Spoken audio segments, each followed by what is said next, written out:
Vegas native Kyle Busch leading at Las Vegas Motor Speedway. Our coverage today presented by GoDaddy.com. 16 laps from the halfway point of this race, and that could be important because trouble. Ooh, that's Danica Patrick and Michael McDowell. Oh man, she's torn up pretty bad. We're driving on the ramp you can here. And that's a second wreck today for Michael. We saw him spin on the straightaway there and get into the wall, and now it looks like he's had another issue and collected Danica Patrick.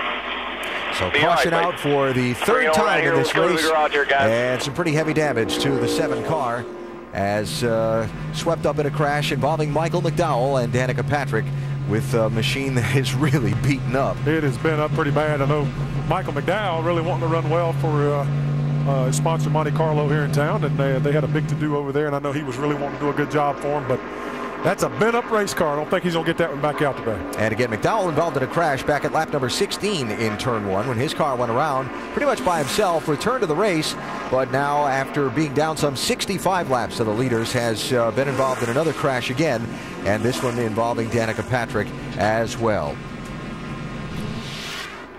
Have a look. What happens here? Go off down the corner. It looks like Michael's losing a little bit of speed.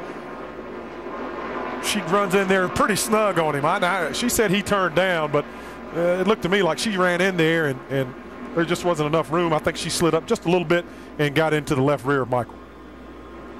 And they went for a ride. No turn signals on these cars. No, Judging intentions can be a little tough without hand signal out the window. May have just misjudged a little bit of distance there, closing distance.